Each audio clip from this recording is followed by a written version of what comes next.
Did you know ASBN, America's Small Business Network, is now available on your TV? That's right. ASBN is now streaming on Roku, Apple TV, and Fire Stick, and available for download in the App Store. Scan the QR code to download the ASBN app today. Thanks for joining us for another edition of The Small Business Show with Cheyenne Malone, exclusively on ASBN.com. Hi everyone, I'm Cheyenne Malone. You're watching another edition of The Small Business Show exclusively on ASBN.com and now streaming on Roku, Fire TV, and Apple TV. On today's show, we're discussing business-to-business growth. Whether you're a seasoned entrepreneur, a small business owner, or maybe someone with aspirations to break into the B2B market, we have got you covered today. Joining us now, Ian Altman. Thank you so much for joining us today. So B2B Growth Advisor, you have a book that we were discussing just a few moments ago, Same Side Selling Academy as well, keynote speaker, and I feel like the list goes on. But let's have you talk to us a little bit about your philosophy when it comes to sales. Well, Cheyenne, I like to say alleged expert because, who's really an expert at anything? But when it comes to B2B sales, I think a lot of businesses get entirely focused on what it is they're selling rather than what is it that the client is trying to buy and what are they trying to solve. And so in the world of sales, you can either show up as someone who's there to sell something, or you can show up as someone who is there to solve something. And none of us wants to talk to the person who's trying to sell us something. So what we talk about in same-side selling is, how do we move from an adversarial position of buyer and seller butting heads to almost putting a puzzle together so the buyer and seller are on the same side of the table trying to assemble that puzzle and see where things fit? More of a solution-based. It's solution-based, and it's all centered around what's the client trying to achieve. Because let's face it, you might have a great solution for somebody else, just not for them. And so it's about being focused to the point that you're seeing the world through your client's eyes, not through your own perspective of what it is you're trying to sell. What are some strategies that B2B companies should consider when they are planning for growth? So the biggest thing that I think helps companies grow dramatically is first being highly attuned to the problems that they solve for their customers. So very oftentimes I'll ask either sales leaders or CEOs, so what problem do you solve? And the answer usually is a description of what it is they're selling. And I'm like, no. From the client's perspective, what are they trying to solve? What is it that they're thinking to themselves, man, this is a real big problem for us. And if we don't solve this, we're going to lose market share. We're going to lose employees. We're going to lose the potential. So the first part is focusing on the problems that you solve rather than focusing on just what it is that you sell. I often explain to people, look, if you were doing a Google search, and let's say every time you drove down the street, you made a right-hand turn, there was a squeaking sound coming from your car, what would you type into Google? Well, you'd probably type in right turn squeaking, maybe include the make and model of the car. So we've been trained to search based on the description of the problem, not the solution.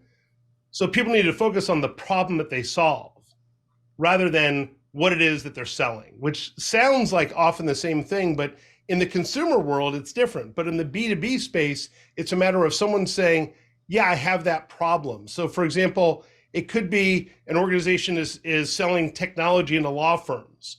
Well, you can say, here's this technology software that we offer to law firms. You can say, well, law firms reach out to us when they have this billing issue or they have this problem with security and connectivity. And now people say, oh yeah, I have that problem. And now you can talk about what the solution is. How important is trust? Trust is, I would like to say there are three things, and then of course it would be trust, trust, and trust. But fundamentally, it's not just a matter of how much they trust you, but it's how much do they trust that you can actually deliver the outcome that they need. So in same-side selling, we talk about this notion of, we call it the same-side quadrants, and how the kinds of questions you want to ask people. And one of the areas we focus on is results. So the client not only has to believe that you're looking out for their best interest, which, let's face it, if you sell to somebody who you can't help, they're just going to be a toxic client. You're going to regret having them as a client anyhow. So we should always be focused on results. there are two things that the client's going to have to deal with. One is, do they trust that you can deliver what you said you can to solve their problem? But the bigger thing for them is, do they feel that they can actually take advantage of it and get the results on their own? Because oftentimes in the B2B world, people won't make a decision, not because they don't trust the seller, they don't trust their own team's ability to execute and take advantage of it. Let's talk AI in B2B operations. Is it helpful, beneficial, a threat? How are people receiving it?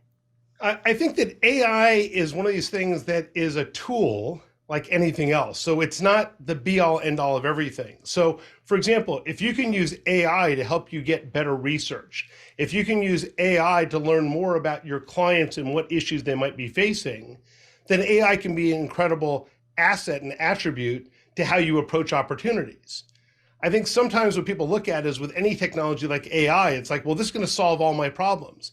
If you went to ChatGPT and you told it, I want you to draft an email that an executive would answer, it would draft something that on the surface would look good. And if you tested it, you would get probably a 0 response rate. But if you said, what are some ways that people are describing this problem or that problem, you'd probably get some good input that you can then combine with people's expertise and end up with something that will actually move the needle faster. So AI is almost like, in my world, I look at it as it's a shortcut to give people tools. It's not going to solve the world's problems for you. What other advice do you give when it comes to the same side selling strategy? Well, price matters most when the seller believes price matters most. Okay. So for a lot of businesses, they get fixated, Cheyenne, on how much something costs. And the reality is that usually the person who's talking about price is the seller and they don't even realize it. So they say, oh, you have this other solution? Yeah, well, maybe I can save you money. And you've just signaled to the client that the cost is what matters most.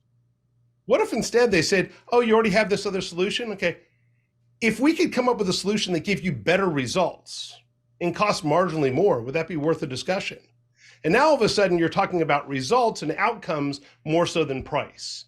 So the notion of organizations get stuck in these areas about price, the other issue is that people are better equipped to deal with situations that will never come up than they are to deal with price.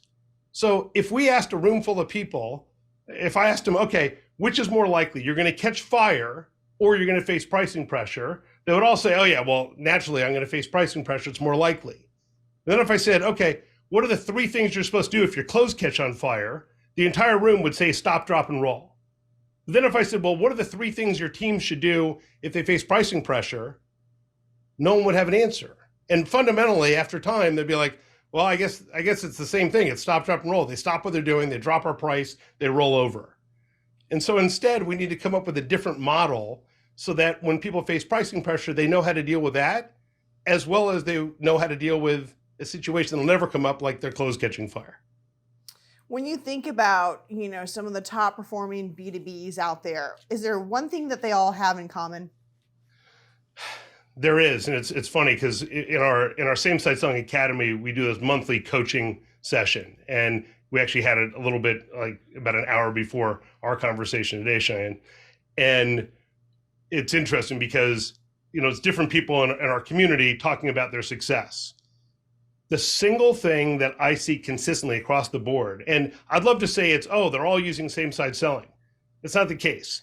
The top performers all spend time every single week practicing and with role play.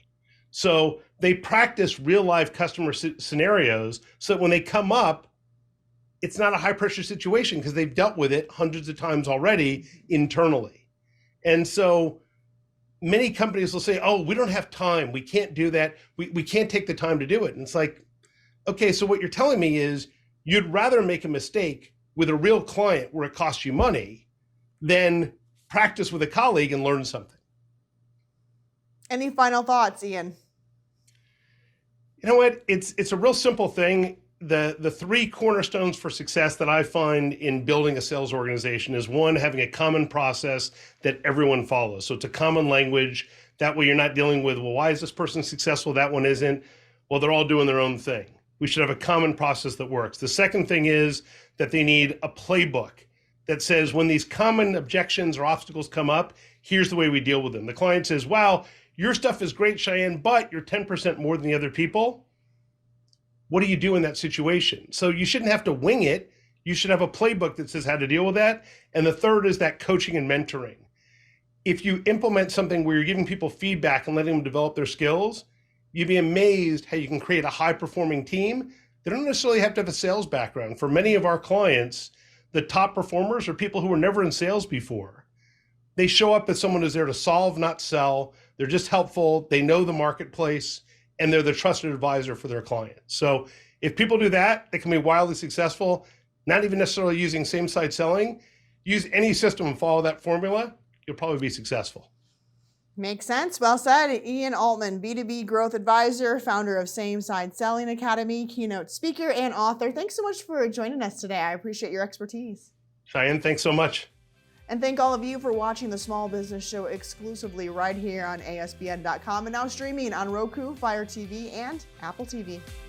Thanks for joining us for another edition of The Small Business Show with Cheyenne Malone, exclusively on ASBN.com.